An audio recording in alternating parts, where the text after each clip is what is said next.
We find ourselves transported to the sunny state of Florida back in September 2003, where a tale of deceit and dual lives unfolded following the chilling murder of a dedicated wife and cherished community figure. This is the narrative of Emily Kenyon, a woman who met an untimely demise upon unearthing the sinister secrets harbored by her spouse.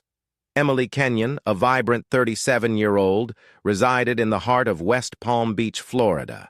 Renowned for her benevolence and compassion, she nurtured an unusual fondness for serpents. As a curator at a nearby reptile sanctuary, she tended to an array of snakes, from pythons and boas to the elusive green mamba. Emily's affection for nature extended beyond her scaly companions. She was an avid gardener, devoting much of her leisure time to nurturing her flora. A biology graduate from the University of South Florida, Emily crossed paths with Marlon Kenyon during her academic journey. The pair exchanged vows soon after Emily's graduation, settling into a quaint abode boasting a spacious backyard, an idyllic setting for Emily's garden and serpent enclosures. Emily maintained a close bond with her kin, particularly her junior sibling, Brian, an educator based in Orlando. An active participant in her neighborhood, Emily volunteered at the local animal refuge and played a pivotal role in coordinating philanthropic events. As a proud member of the West Palm Beach Garden Club, she frequently imparted her horticultural wisdom to her circle of acquaintances. Emily's vivacious spirit and eagerness to extend assistance endeared her to many. September 2003 marked a pivotal shift in Emily's existence. She stumbled upon a startling truth. Her husband, Marlon, was clandestinely wedded to another woman, Zara Pinnock, who, to Emily's disbelief, was her gynecologist.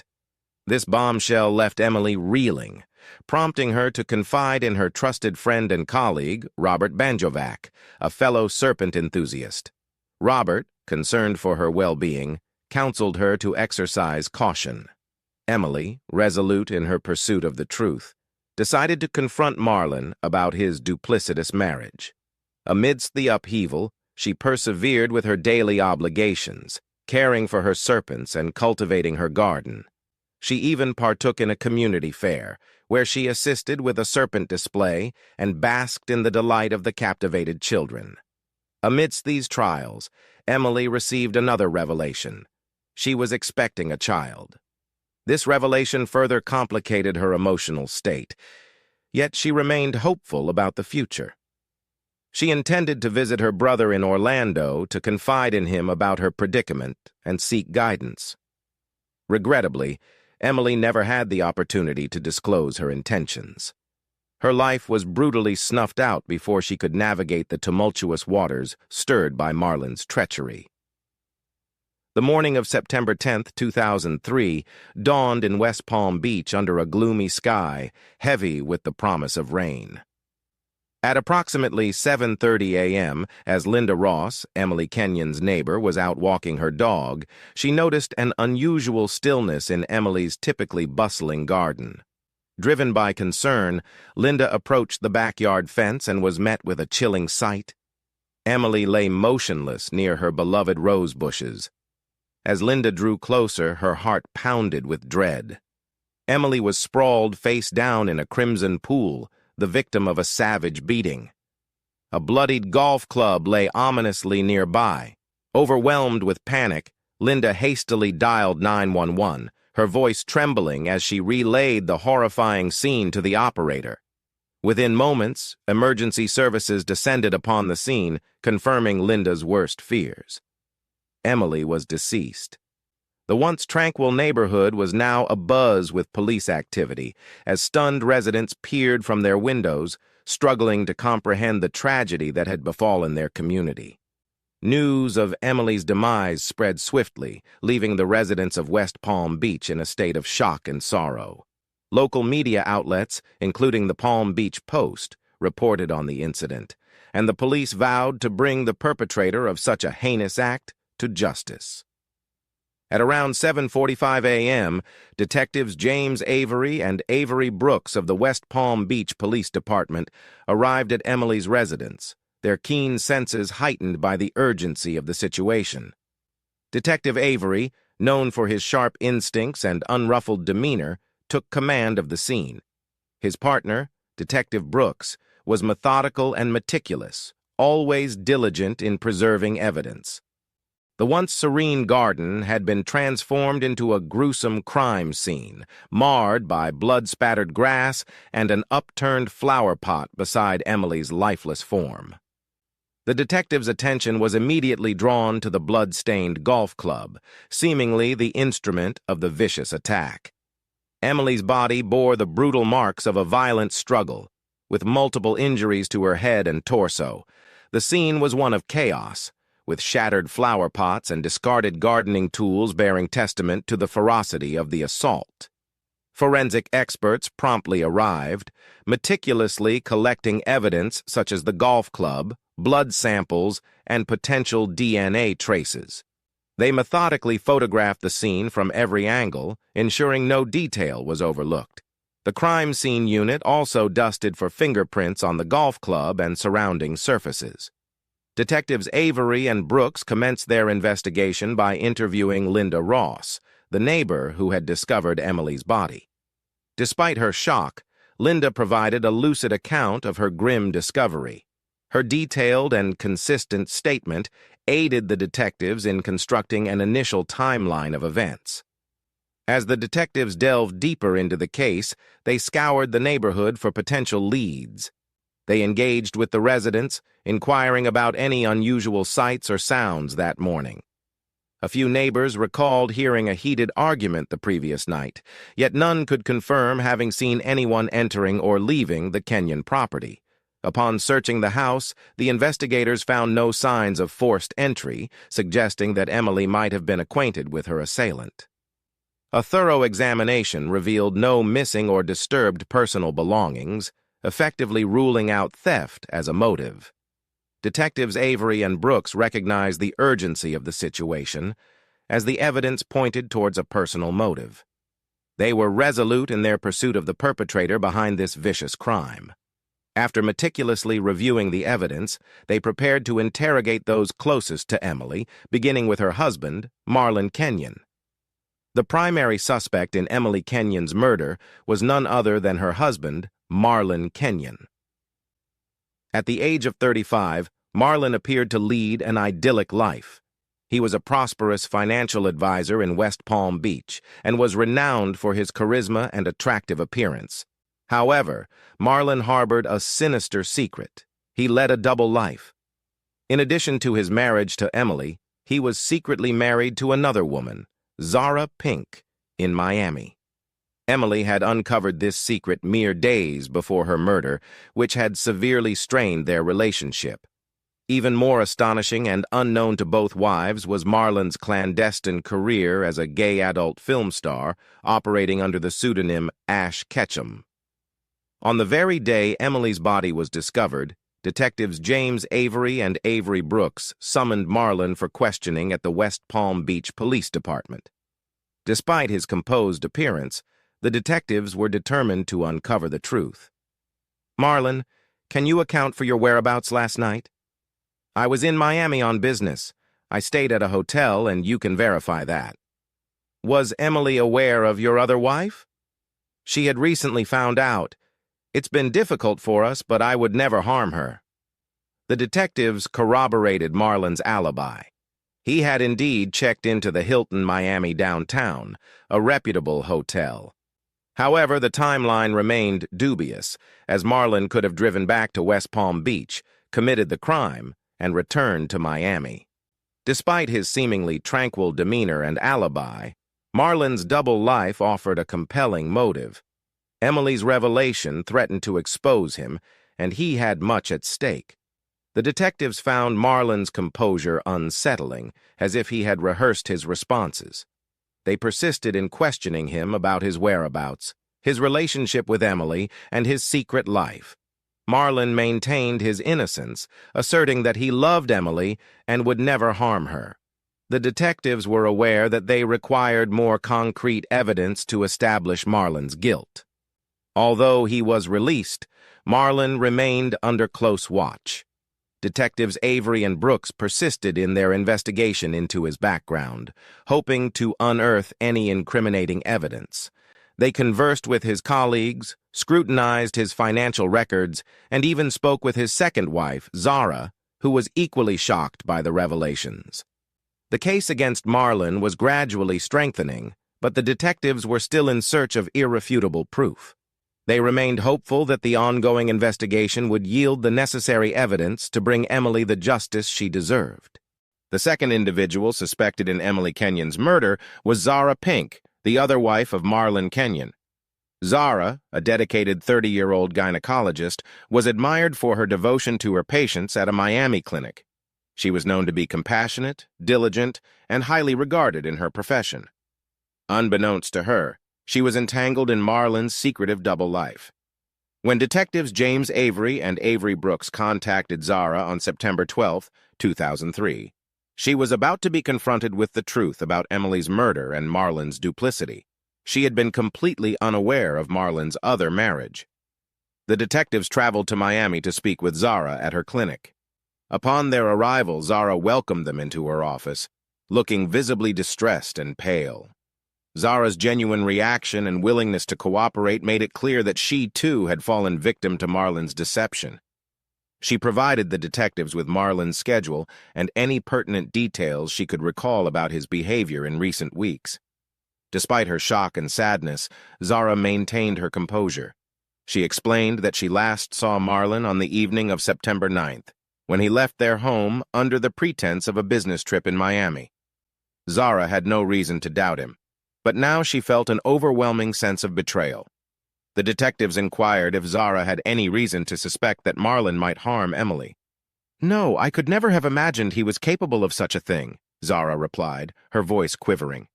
Following the interview, detectives Avery and Brooks carefully reviewed Zara's statements and alibi. They confirmed that she was indeed at work on the night of Emily's murder, effectively eliminating her as a suspect. However, her testimony offered valuable insights into Marlon's character and potential motives. Zara's heartache and anger towards Marlon's betrayal were palpable. She fully cooperated with the investigation, eager to see justice served for Emily. With Zara no longer a suspect, the focus shifted back to Marlon. The detectives felt they were on the verge of uncovering the truth, but they needed more evidence to solidify their case. They hoped that further investigation would reveal the remaining pieces of the puzzle. On the morning of September 15th, 2003, 5 days after the tragic murder of Emily Kenyon, a breakthrough in the case emerged. The day began with sunshine and a gentle breeze, providing a temporary reprieve from the recent gloom. At approximately 9 a.m., Detective James Avery received a call from Henry Guanabo, the proprietor of a local pawn shop. Henry reported discovering a gold bracelet bearing Emily's initials in his establishment. Detectives Avery and Avery Brooks promptly made their way to Turner's Pawn Shop, situated on Clematis Street, a popular shopping district in West Palm Beach. The shop, though small, was brimming with an assortment of items, ranging from vintage guitars to antique jewelry. Henry handed the bracelet to Detective Avery, revealing that a man had attempted to sell it 2 days prior. Upon examining the bracelet, the detectives instantly recognized it as one Emily frequently wore. Henry supplied a description of the man, which bore a striking resemblance to Emily's close friend and co-worker, Robert Banjovac. The detectives sensed they were on the cusp of a significant discovery. They returned to the police station with the bracelet for further examination. At the station, forensic experts confirmed that the bracelet belonged to Emily. Additionally, they discovered fingerprints on it that matched Robert's. The detectives felt they were drawing closer to solving the case. Later that day, they reviewed surveillance footage from businesses in the vicinity of the pawn shop. The footage clearly showed Robert entering the shop, donning a baseball cap and sunglasses. This evidence provided a critical connection between Robert and the stolen bracelet. Detective Avery and Detective Brooks deliberated on their next course of action. They resolved to bring Robert in for questioning, hoping that the compelling new evidence would pressure him into confessing. The third individual suspected in Emily Kenyon's murder was Robert Banjovac, a 49-year-old close friend and colleague of Emily's in the snake-collecting community. Robert was known for his enthusiasm for reptiles and his deep, unrequited love for Emily. He had a history of mental instability and occasional violent outbursts, which caught the attention of the detectives. On September 16, 2003, a day after uncovering new evidence implicating Marlin, detectives James Avery and Avery Brooks decided to interview Robert at his residence. The weather was sunny with a few clouds, characteristic of a Florida morning. Robert lived in a modest home filled with snake terrariums and reptile-related memorabilia. Upon their arrival, the detectives noticed Robert's nervous demeanor. He was a tall, slender man with glasses, appearing anxious as he led them into his living room. Robert and Emily shared a close bond, fostered by their mutual love for snakes. They spent considerable time together at reptile shows and events, a fact well known within their community. Robert confessed to the detectives that he was aware of the issues in Emily's marriage to Marlin. Emily had confided in him about Marlin's other wife, leaving her deeply distressed and uncertain about her future. This revelation offered the detectives insight into Robert's potential motive. His unrequited feelings for Emily could have driven him to take drastic actions. As the interrogation persisted, Robert's anxiety escalated. His profound resentment towards Marlin for causing Emily pain was palpable. However, he insisted that he would never cause her harm. Despite his denials, his history of instability and intense affection for Emily rendered him a suspect. Robert's alibi for the night of the murder was flimsy. He claimed to have been at home alone, caring for his snakes, but no one could corroborate his account. The detectives took note of Robert's mounting anguish as he lamented his inability to save Emily and mourned their unrealized relationship. Further scrutiny of Robert's actions revealed that he had been to Emily's garden the day following the murder. He maintained that his visit was to look after her snakes, but the timing aroused suspicion. Neighbors reported seeing Robert's car depart late on the night of the murder and return early in the morning, contradicting his assertion of being at home. The detectives also explored Robert's medical background, discovering past treatment for depression and anger management issues. His turbulent past, coupled with his deep feelings for Emily, depicted a man capable of committing a crime driven by passion. Despite Robert's emotional turmoil and questionable behavior, the detectives required more solid evidence to establish his involvement in Emily's murder. They continued to keep a close eye on him while amassing additional clues to either incriminate or exonerate him in the case. The turning point in Emily Kenyon's murder case occurred on September 18, 2003, when detectives James Avery and Avery Brooks unearthed crucial evidence. The morning was overcast and muggy, typical of late summer in West Palm Beach. The detectives had been relentlessly piecing together clues to identify the killer. The new evidence surfaced from an unexpected source: security camera footage from a neighbor's property. The camera, installed to surveil the neighbor's yard, had inadvertently captured part of Emily's backyard on the night of the murder. The footage revealed Marlin Kenyon entering the backyard with a golf club and subsequently leaving with blood-stained clothing. Detectives Avery and Brooks examined the footage, realizing they had obtained the evidence they needed. The footage undeniably placed Marlin at the scene of the crime with the murder weapon. The detectives prepared for Marlin's arrest, knowing it would be a pivotal step in securing justice for Emily. At 3:00 p.m., under a gloomy sky, the detectives arrived at Marlin's office. Marlin was in a meeting discussing financial strategies with clients. The detectives waited in the reception area, observing him through the glass partitions. Marlin appeared self-assured and poised, oblivious to the impending upheaval in his life. When the detectives entered the room and announced his arrest, Marlin's reaction was one of disbelief and fury. He vehemently protested, removing all of his clothing and asserting his innocence. The detectives handcuffed him and recited his rights as his colleagues watched in astonished silence. Marlin's composed facade had finally crumbled in a dramatic manner. Marlin was escorted to the West Palm Beach Police Department for booking. Throughout the interrogation, he persistently denied any connection to Emily's murder. However, the mounting evidence against him was compelling. The fingerprints and the newly discovered security footage created a compelling narrative of Marlon's culpability. As Marlon awaited his trial, the community struggled to come to terms with the shocking disclosures. Emily had been a cherished member of the community, and her murder left a profound emptiness in many lives. The arrest of her husband, a man who had appeared so charming and reliable, served as a stark reminder of the concealed darkness that can hide beneath the surface. The trial of Marlon Kenyon for the murder of his wife, Emily Kenyon, commenced on December 1, 2004. The courthouse in West Palm Beach was abuzz with media attention, attracting reporters from local news stations. The courtroom was packed with Emily's family, friends, and curious spectators, all eager to witness justice being served. The prosecution was led by Carla Matthews, a seasoned 45-year-old attorney renowned for her unwavering pursuit of justice. Matthews presented a compelling case, beginning with the shocking evidence. The security camera footage displaying Marlon with a golf club, the bloodied clothes, and the gold bracelet bearing Emily's initials. She contended that Marlon's motive was to silence Emily after she uncovered his double life and threatened to expose him. The defense attorney, Mike Traven, was a 50-year-old veteran lawyer known for taking on challenging cases. Traven maintained that Marlon was innocent, asserting that the evidence was circumstantial and that Marlon had deep affection for Emily. He proposed that someone else, possibly Robert Banjovac, could have committed the crime out of envy and rage.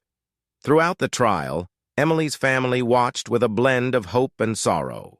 Her parents, seated in the front row, held each other's hands tightly, while her sister wiped away tears. The testimony of Emily's friends and co-workers depicted a kind, loving woman whose life was tragically cut short. On December 15th, after weeks of testimony and 3 days of deliberation, the jury reached a verdict. The courtroom fell silent as the foreman rose to announce the decision. Marlon Kenyon was found guilty of first-degree murder. Gasps and whispers echoed through the room, followed by tears and embraces from Emily's family. Marlon was sentenced to life in prison without the possibility of parole. Addressing the court, Emily's brother underscored the severity of Marlon's treachery and the profound effect it had on his family and the community. As Marlon was escorted away in handcuffs, his once self-assured demeanor was replaced by a vacant expression. The verdict and sentencing provided a sense of justice for Emily's family and friends. While the anguish of losing her would never completely heal, they found comfort in knowing that Marlon would be held accountable for his crime.